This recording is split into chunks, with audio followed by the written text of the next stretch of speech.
नमस्कार, साधना प्लस पर मैं हूं आपके साथ पूजा अग्रवाल। बुलेटिन की शुरुआत करेंगे हेडलाइंस के साथ।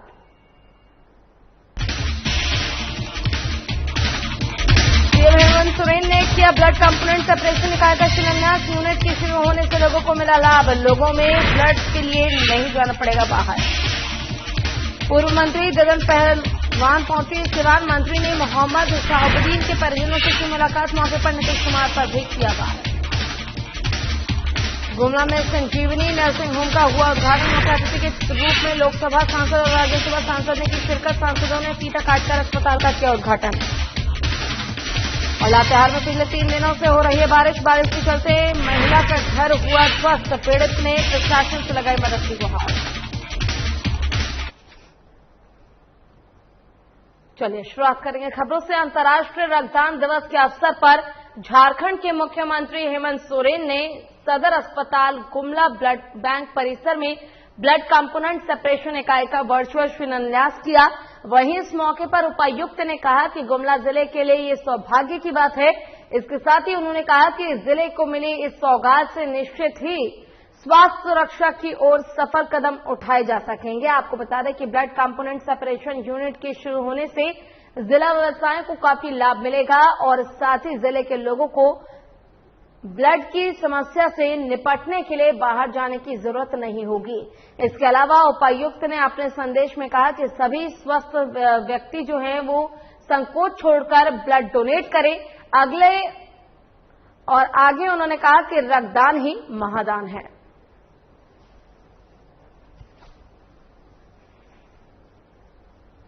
इसी के साथ गुमला जिले में पूरे स्टेट में 6 जिले का चयन हुआ था, जिसमें गुमला जिले का भी एक चयन है, जिसमें ब्लड सेपरेशन यूनिट का स्थापना की है।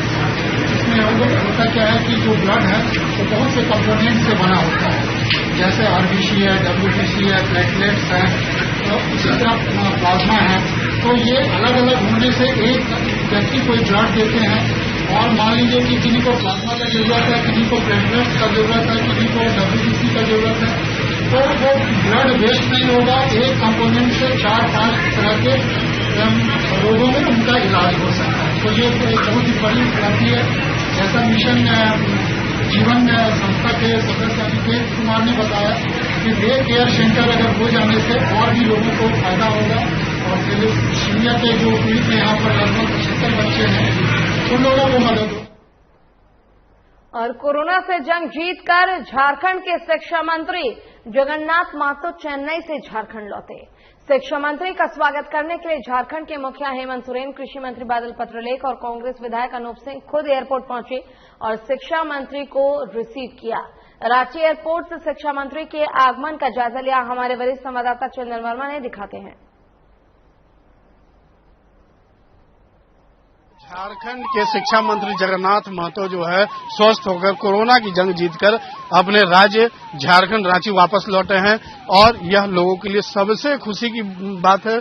और हम इस वक्त खड़े हैं रांची एयरपोर्ट पर, जहां पर आपको काफिला दिखाना चाहेंगे, एम्बुलेंस दिखाना चाहेंगे और जो कि शिक्षा मंत्री को लेकर जा रहे हैं लोग। और शिक्षा मंत्री को जगन्नाथ महतो को रिसीव करने के लिए खुद राज्य के मुखिया हेमंत सोरेन और कृषि मंत्री बादल पत्रलेख पहुंचे। उनके साथ कांग्रेस विधायक अनूप सिंह भी पहुंचे हैं। तो जाहिर सी बात है कि लोगों में एक खुशी की लहर है और झारखंड के मुखिया खुद वो समय समय पर उनकी जो है स्वास्थ्य का हालचाल लेते रहे थे। और आपको बता दूं कि कुछ दिन पहले ही अनूप सिंह जो है वो चेन्नई जाकर जो है उनकी सूद ली थी और वहां से जो तस्वीरें हैं वो उनके द्वारा जारी किया गया था।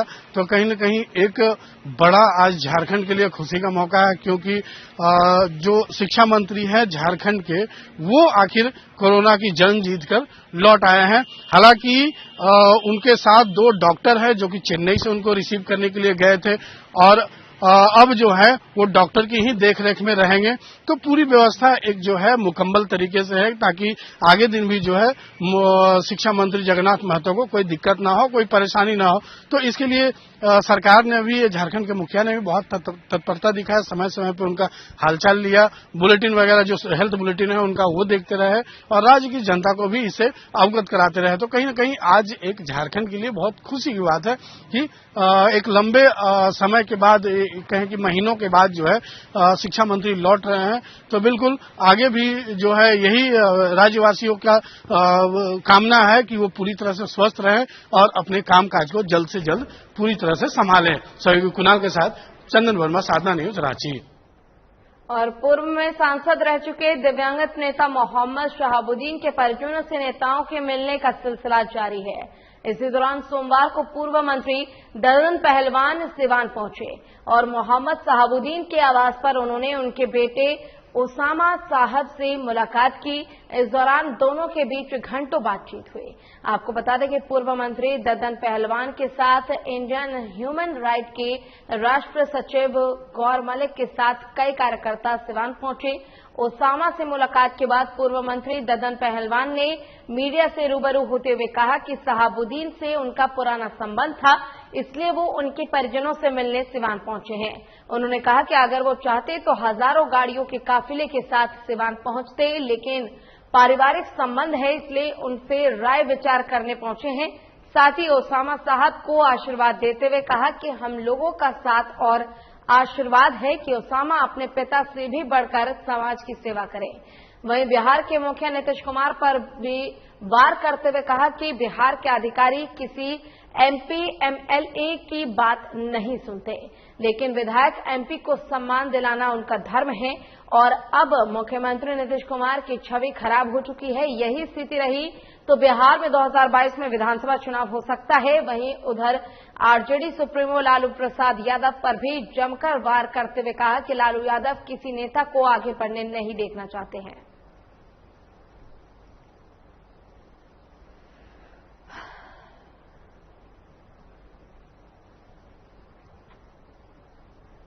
और बिहार में कांग्रेस पार्टी के विधायकों द्वारा पार्टी को तोड़ने जाने की संभावना को अफवाह और बेबुनियाद करार देते हुए कांग्रेस विधानमंडल दल के नेता अजीत शर्मा ने कहा कि बिहार में एक भी विधायक पार्टी छोड़कर कहीं जाने वाला नहीं है और वो सभी मजबूती के साथ पार्टी के साथ खड़े हैं और 2024 के लोकसभा चुनाव में सभी विधायक और कार्यकर्ता मिलकर कांग्रेस का झंडा बुलंद करते हुए केंद्र में कांग्रेस पार्टी के नेतृत्व में सरकार बनाएंगे। इसके साथ ही कांग्रेस विधायक ने कहा कि सोशल मीडिया पर बिहार कांग्रेस विधायक में चल रही टूट की खबर आश्चर्यजनक है और आजादी के बाद अब तक देश को आगे बढ़ाने का काम कांग्रेस पार्टी और उनके नेताओं के द्वारा किया गया है। वहीं उन्होंने कहा कि 2022 के लोकसभा चुनाव में कांग्रेस पार्टी के नेतृत्व में केंद्र में सरकार बनेगी। सोशल मीडिया में किस आधार पर दिखा रहा है, आपको बता दें, कांग्रेस पार्टी पूरे देश में सबसे बड़ी राजनीतिक पार्टी और आज जो भारतवर्ष आजाद हुआ उसके बाद अगर देश को किसी ने बढ़ाने का काम किया वो कांग्रेस पार्टी के नेताओं ने, सभी लोगों ने मिलकर। आज भारतीय जनता पार्टी की सरकार है, क्या काम हो रहा है? सिर्फ झूठे वादे किए जा रहे हैं। इसलिए कोई सवाल नहीं है, कांग्रेस में कोई टूट, एक भी विधायक कहीं नहीं जा रहा है। और गुमला जिला के मुखिया मुखिया कॉम्प्लेक्स में संजीवनी नर्सिंग होम अस्पताल का उद्घाटन हुआ। आपको बता दें कि इस उद्घाटन समारोह में मुख्य अतिथि के रूप में सांसद सुदर्शन भगत और राज्यसभा सांसद समीर ओराव ने शिरकत की। इसके साथ ही उन्होंने संयुक्त रूप से फीता काटकर अस्पताल का उद्घाटन किया। वह इस मौके पर सांसद सुदर्शन भगत ने कहा कि इस महामारी के दौरान घाघरा में सुविधा से भरपूर अस्पताल खुलना यहां के लोगों के लिए एक वरदान है। वहीं मौजूदा राज्यसभा सांसद समीर ओराव ने अस्पताल के डॉक्टरों को बधाई देते हुए कहा कि घाघरा में सुविधा से भरपूर अस्पताल की जरूरत थी और आज इसकी कमी पूरी हो गई है। अब लोगों को सही स्वास्थ्य सुविधा उनके ही जिले में मिल पाएगा। संजीवनी नर्सिंग होम का आज उद्घाटन हुआ है और मैं समझता हूं कि घाघरा जैसे सुदूरवर्ती ग्रामीण अंचल में इस नर्सिंग होम का बनना यहाँ के आमजनों के लिए, यहाँ के ग्रामीण वासियों के लिए वरदान होगा। और आज हमारे इस पंचायत के पूर्व मुखिया माननीय जोगेंद्र भगत जी ने एक अच्छा पहल किया है।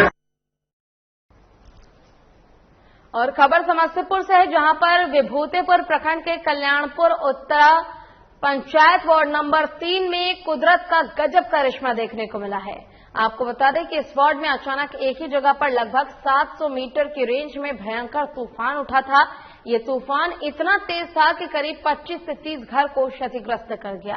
वहीं इस तूफान के कारण लोगों में भय बना हुआ है, वहीं आसपास के गांव में भी डर का माहौल बन गया है।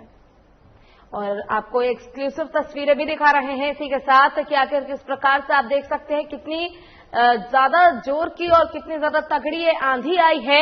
इसके कारण काफी ज्यादा लोगों के बीच डर का माहौल कायम हो गया है। 700 मीटर के एरिया में ये तूफान उठा और लोगों के मन में काफी ज्यादा डर का माहौल कायम हो गया है।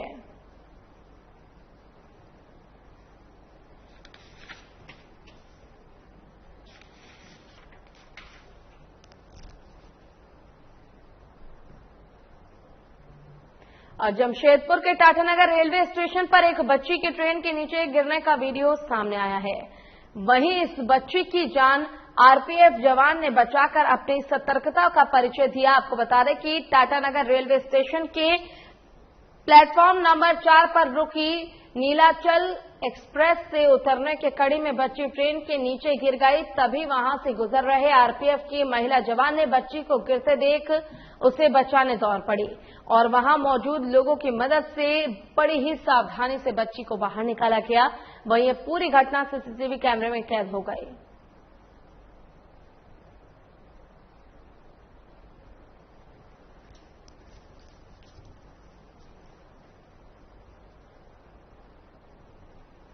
चलिए रुकेंगे छोटे से ब्रेक के लिए, जल्द होंगे हाजिर।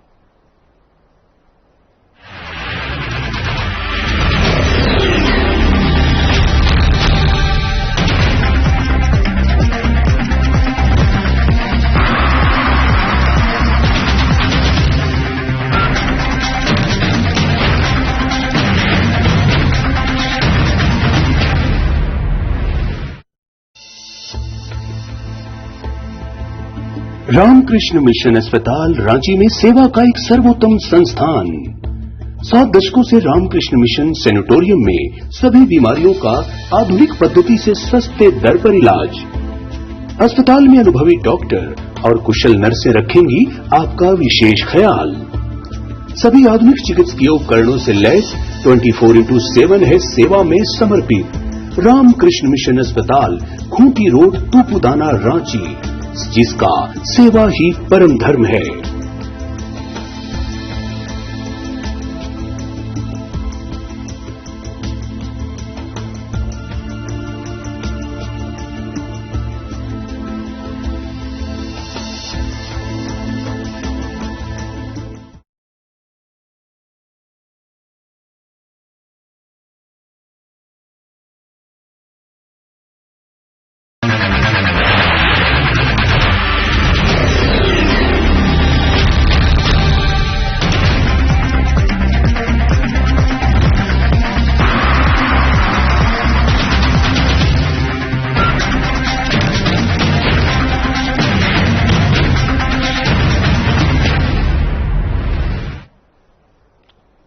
और लातेहार जिले में पिछले 3 दिनों से हो रही मूसलाधार बारिश ने जनजीवन अस्त व्यस्त कर दिया है। वहीं बारिश के मौसम में सबसे अधिक परेशानी कच्चे मकान में रहने वाले लोगों को हो रही है। लगातार हो रही बारिश के चलते कई कच्चे मकान ध्वस्त हो चुके हैं और अब ये गरीब लोग सरकारी भवनों में रहने को मजबूर हैं। ऐसे ही मामला लातेहार जिले के यादव टोला का है, जहां मुनिया मसूमात का घर बारिश में ढह गया और घर में रखा खाने पीने का सामान भी बर्बाद हो गया, जिससे पूरा परिवार अब सरकारी स्कूल में रहने को मजबूर है। वहीं पीड़ित ने प्रखंड प्रशासन से मदद की गुहार लगाई है। बता दें कि पूरे जिले में अब तक 10 से ज्यादा गरीबों के घर बारिश में ढह गए हैं, लेकिन जिला प्रशासन की ओर से इसकी मदद के लिए अब तक कोई कदम नहीं उठाए गए हैं। तकलीफ है, घर दुरा सब गिरिए गला है और देखा थे चकाल चिकाल सब है दूसर घर होने रहा भवन वाजा ने स्कूल वाजा तो कैसे कई दिन रहे उनकर घर में। तो कल कब गिरा घर? मछंधरवा घर कल। हाँ। तो सरकार से मुआवजा मांगने की मांग है। हाँ ना तो राज्य के 6 जिलों में ब्लड कंपोनेंट सेपरेशन यूनिट की शुरुआत की गई। रांची, हजारीबाग, गिरिडीह, गुमला, पलामू और जमशेदपुर के सदर अस्पताल में मुख्यमंत्री हेमंत सोरेन की इसकी ऑनलाइन आधारशिला रखी। वर्तमान में राज्य के अधिकतर ब्लड बैंकों में सिर्फ होल ब्लड ही मिल पाता है। पीआरबीसी सहित अन्य जरूरी ब्लड कंपोनेंट के लिए रांची आना पड़ता है लोगों को। ऐसे में रक्तदान दिवस के मौके पर सरकार की बड़ी पहल मानी जा रही है। इसी पर देखिए हमारी खास रिपोर्ट।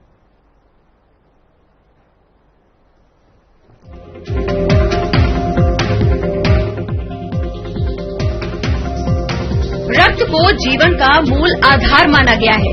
खून के बिना जीवन की कल्पना संभव नहीं है। रक्तदान को महादान की संज्ञा दी गई है। रक्त का दान करके व्यक्ति मानवता को भी ऋणी कर देता है। आज 14 जून को पूरी दुनिया रक्तदान दिवस के रूप में मना रही है। इसका उद्देश्य लोगों को रक्तदान करने के लिए प्रेरित करना है। ऐसे में हेमंत सरकार ने 6 जिले यानी रांची, हजारीबाग, गिरिडीह, गुमला, पलामू और जमशेदपुर के सदर अस्पताल में ब्लड कंपोनेंट सेपरेशन यूनिट की शुरुआत कर एक बड़ी पहल की है। हर चीज में, चाहे वो दूसरा चक्र हो, चाहे वो तीसरा चक्र हो, कोविड का हर चक्र को हम सामना करने के लिए तैयार रहते हैं। और उसी की कड़ी में मैं समझता हूं कि आज ये मील का पत्थर साबित होगा। ये ब्लड कंपोनेंट सेपरेशन यूनिट का जो आज हम उद्घाटन कर रहे हैं, ये एक मील का पत्थर साबित होगा। सभी लोग जानते हैं कि हम खून को एक समय सीमा तक ही सुरक्षित रख सकते हैं, एक समय सीमा तक ही उसको संरक्षित रख सकते हैं। लेकिन जब उसको अलग अलग कंपोनेंट में हम डिवाइड कर देते हैं। मुख्यमंत्री हेमंत सोरेन ने ब्लड कंपोनेंट सेपरेशन यूनिट की ऑनलाइन आधारशिला रखी। मुख्यमंत्री ने इस दौरान कहा कि रक्तदान मानव जीवन की रक्षा के लिए संजीवनी का काम करता है। ऐसे में सभी स्वस्थ नागरिकों को स्वेच्छा से रक्तदान जरूर करना चाहिए।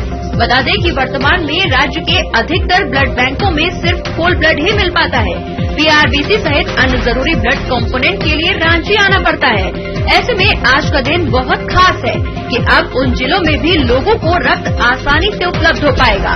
लोगों को अब राजधानी आने की जरूरत नहीं पड़ेगी।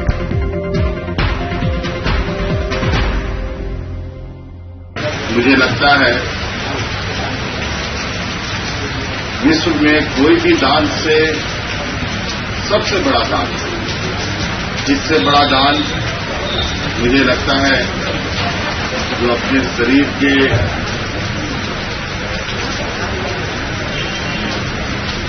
अंदर दौड़ते हुए एक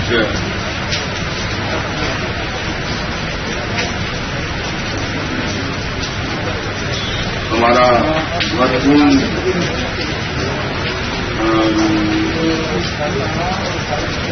और कहेंगे कि उसको जिससे हमारी जीवन चक्र चलती है, इसको दान करने के लिए जितने भी लोगों को धन्यवाद दिया जाए।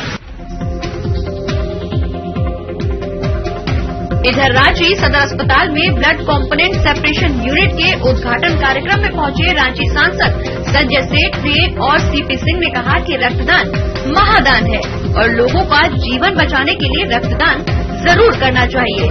मुख्यमंत्री हेमंत सोरेन ने अच्छी शुरुआत की है, पर इसे अन्य और जिलों में भी शुरुआत करने की जरूरत है। जहां हम रक्तदान करते हैं, दूसरे को जीवन देने का काम करते हैं।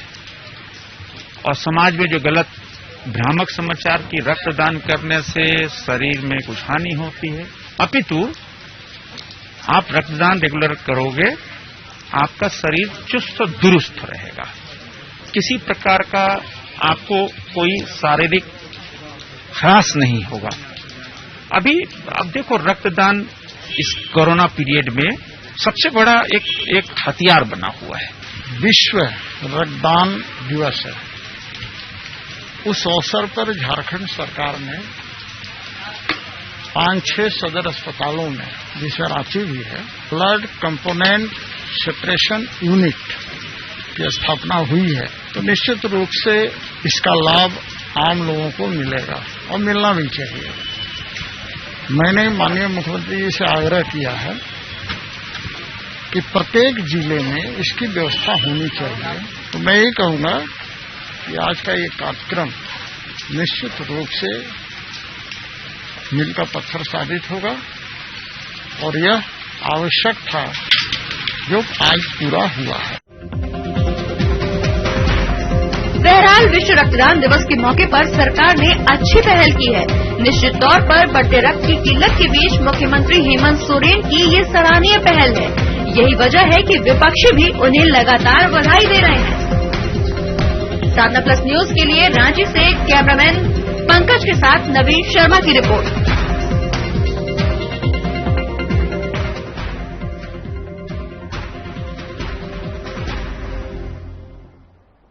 चले रुक करेंगे खबरों की ओर। एलजेपी में भारी टूट और रातों रात तख्ता पलट से बिहार का राजनीति गर्म हो चुकी है।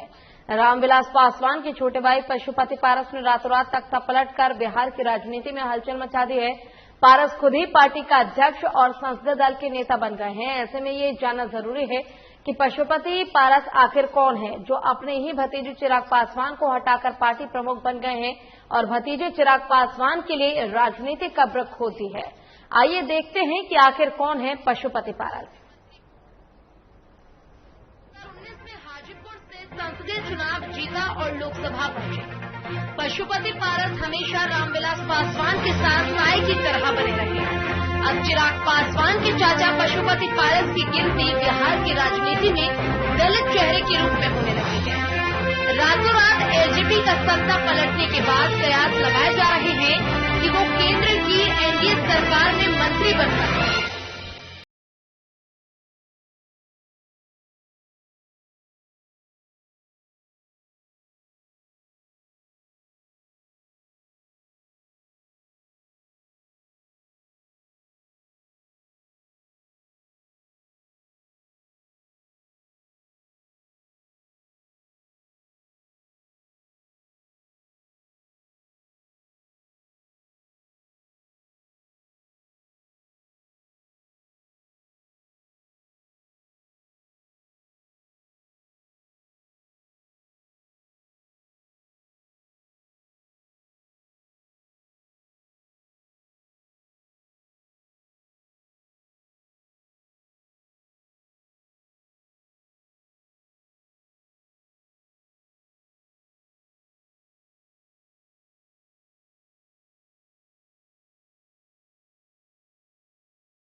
और राज्यसभा सांसद विवेक ठाकुर ने बिहटा में वैक्सीनेशन सेंटर और ईएसआईसी अस्पताल में बने कोविड केयर सेंटर का निरीक्षण किया। इस दौरान उन्होंने ईएसआईसी मेडिकल टीम और आर्मी मेडिकल कोर के अधिकारियों के साथ स्वास्थ्य सुविधाओं को लेकर बैठक की। उन्होंने बताया कि अस्पताल में 19 विभाग हैं। सभी विभाग में डॉक्टरों की तैनाती की गई है। जिन विभाग में कुछ कमी है जल्द ही उन्हें पूरा कर लिया जाएगा। साथ ही उन्होंने कहा कि केंद्र और राज्य सरकार लगातार आम लोगों के हित में काम कर रही है। इसके बावजूद भी कुछ लोग बेवजह सरकार को बदनाम करने का षड्यंत्र रच रहे हैं। उन्होंने लोगों से कोरोना की वैक्सीन लेने की भी अपील की है। उद्देश्य है कि देखिए, जब महामारी का दूसरा लहर जब चल रहा था तो इस बार पहले लहर और दूसरा लहर में जो फर्क है सबने देखा। एक और बहुत चौंकाने वाली चीज इस बार ये भी देखने को मिला कि ग्रामीण क्षेत्रों में भी इस बार इसका कोविड का असर दिखा और जो हाहाकार की स्थिति हो गई थी जब चरम पे कोरोना का ये लहर चला, तो ये 500 bedded medical college hospital ministry of labour का देश में ऐसा 8 ही 10 है जो कि चालू हुआ है। एक तरह से ये बन के तैयार चीज था, तो कोरोना आ गया कि बहुत कुछ फुल्ली ऑपरेशनल नहीं हो पाया पूर्णतः। और बात करेंगे पथरातू की, जहां पर लगभग 45 मिनट की लगातार तेज बारिश में शहीद भगत सिंह चौक और स्टेशन रोड तक सड़क जलमग्न हो गया। वहीं स्टेशन जाने वाली मुख्य सड़क भी जलमग्न हो गई। भगत सिंह चौक स्थित कई दुकानों में बारिश की पानी घुस गया और जिससे लोगों में भारी परेशानी का सामना करना पड़ रहा है। इससे यात्रियों को पतरातू बाजार सड़क से स्टेशन जाना पड़ रहा है। जब तक जल की निकासी की बेहतर व्यवस्था नहीं की जाएगी तब तक भारी बारिश से ऐसी ही स्थिति बनी रहेगी। भारी बारिश के कारण नालियां ओवरफ्लो हो रही हैं, जिस कारण लोगों को काफी मुश्किलों का सामना करना पड़ रहा है।